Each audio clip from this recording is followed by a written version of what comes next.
राजधानी दिल्ली में कोरोना की दस्तक के बाद बीते एक साल में व्यापार के क्षेत्र पर इसका सबसे ज्यादा बुरा असर पड़ा है। सेक्टर कोई भी हो, मंदी की चपेट में रहा है। व्यापारियों को भी कई परेशानियों का सामना करना पड़ रहा है। मेडिसिन, खिलौना और साइकिल के व्यापार के क्षेत्र भी मंदी की मार से बच नहीं सके हैं। कोरोना के चलते इन सेक्टर्स से जुड़े व्यापारियों को भी भयंकर आर्थिक बदहाली के दौर से गुजरना पड़ा है। जहां खिलौनों और साइकिल का कारोबार महज 50% तक सिमट कर रह गया है, वहीं दवाइयों के कारोबार पर भी इसका असर पड़ा है और वो 30 से 50% तक के दायरे में सिमट कर रह गया है।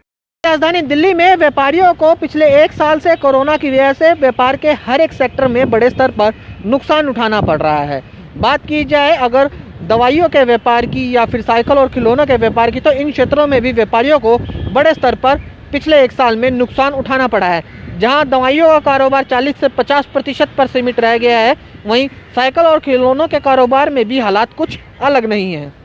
शुरू में तो जो स्थिति खराब थी, जब कोरोना के बाद पोस्ट कोविड दुकानें खुली, अल्टरनेट डेज खुली, तो बिजनेस बहुत धीरे धीरे उठा।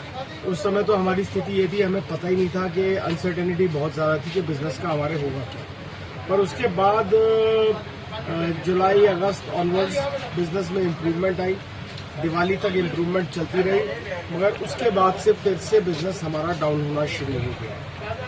और हो सकता है ये प्रीवियस लैग डिमांड थी या बाकी फिजिकल एक्टिविटीज बंद थी। कितना डाउनफॉल सर आप लोगों ने ऑब्जर्व करा है कोविड की वजह से?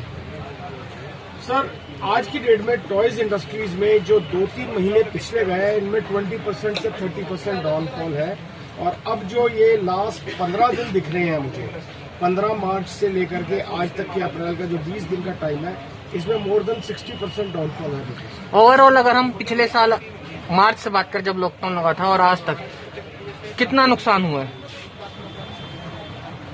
देखिए, in terms of profit volumes तो नुकसान हुआ है हमें 50%, करीबन 25-30% लॉस तो डेफिनेटली हुआ है। जो रेंटल्स देने पड़े हैं। बाइसिकल इंडस्ट्री में कितना लॉस? बाइसिकल इंडस्ट्री में मैं कहूंगा कि लॉस बाइसिकल इंडस्ट्री में ओवरऑल नहीं है, क्योंकि बूम भी हुआ है पोस्ट कोविड, तो बैलेंस आउट कर दिया गया। टॉयज में भी थोड़ा बूम आया था इनिशियल, पर उसके बाद वो भी बंद हो गया। प्राइस सिचुएशन है, इनफैक्ट डिमांड बहुत लो है इस समय और सप्लाई ज्यादा है, तो उल्टा प्राइसेस गिर गए हैं। और रॉ मटेरियल कमोडिटी प्राइसेस बहुत ज्यादा बढ़ गए हैं, जो हमारे लिए चिंता का विषय है।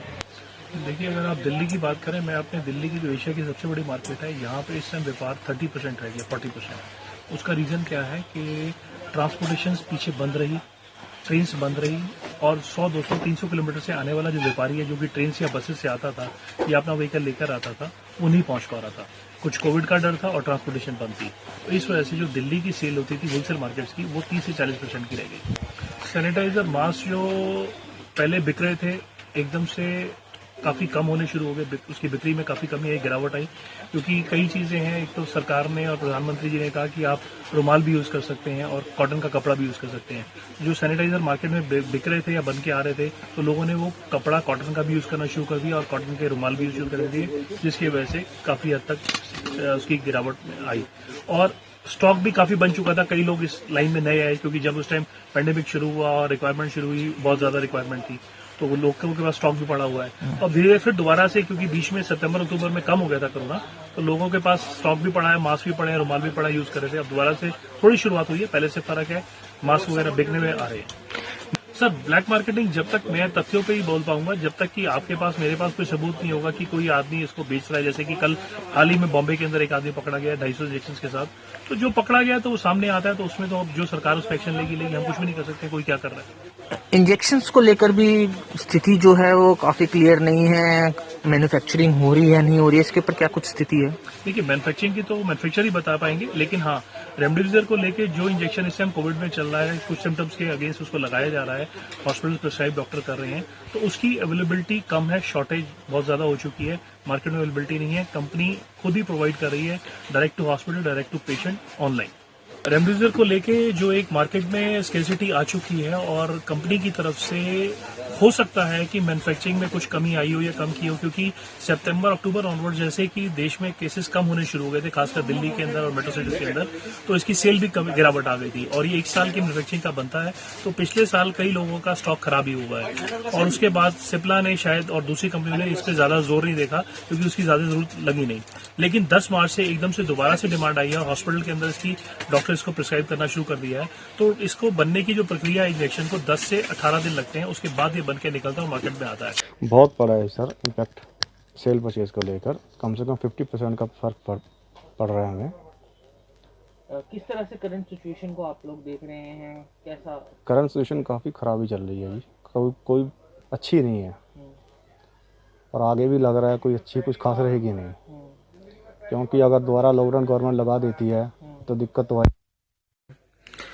जिस तरह से कोविड के केसेस लगातार बढ़ रहे हैं, एक चिंताजनक विषय जरूर है। मेडिसिन की जो सेल है उसके अंदर भी इंक्रीज हुआ है क्या? थोड़ा बहुत मास्क और सैनिटाइजर लोग और ज्यादा खरीदने लगे हैं? लगे हैं जी, लगे हैं। लोग जागरूक हो रहे हैं, मास्क सब लगा रहे हैं, सैनिटाइजर यूज कर रहे हैं सब। बाकी में ये लग रहा है कहीं अगर लॉकडाउन लग गया है तो मेडिसिन की किल्लत ना आ जाए आगे जाके। अगर रॉ मटेरियल नहीं आ रहे तो बाहर से मैन्युफैक्चरिंग नहीं हो पाएगी। कुछ ऐसी दवाइयाँ होती हैं जैसे पैरासीटामोल, कोई और आदि आइटम्स है जो बुखार आदि में काम आती हैं, उसकी आगे आगे कहीं शॉर्टेज ना आ जाए। सप्लाई अभी हो रही है फिलहाल पूरी? सप्लाई फिलहाल अच्छी हो रही है, सप्लाई में अभी कोई दिक्कत नहीं है, आगे दिक्कत हो जाती है। BTV भारत से बातचीत के दौरान मेडिसिन, साइकिल और खिलौना व्यापारियों ने साफ तौर पर कहा कि बीता 1 साल व्यापार के मद्देनजर बिल्कुल भी अच्छा नहीं रहा। दवाइयों का व्यापार 40 से 50% पर सिमट कर रह गया है। हालांकि मास्क और सैनिटाइजर की डिमांड पिछले 1 साल में काफ़ी बड़ी थी, लेकिन इस साल जब से लोगों ने घर पर ही कपड़े के बने मास्क प्रयोग करना शुरू कर दिए हैं और घर पर ही मास्क बनाने लगे, तब से मास्क की डिमांड में थोड़ी कमी आई है। वहीं साइकिल और खिलौना के व्यापार की बात की जाए तो ये क्षेत्र भी मंदी की मार से अछूता नहीं रहा है। व्यापारियों को जितनी उम्मीद थी सेल की या फिर कहा जाए तो ग्राहकों के बाज़ार में आने की, उतने ग्राहक बाज़ार का रुख नहीं कर रहे हैं, जिसकी वजह से व्यापारी ना सिर्फ निराश हैं बल्कि उनकी परेशानियां भी बढ़ रही हैं। अनूप शर्मा, ETV भारत, दिल्ली।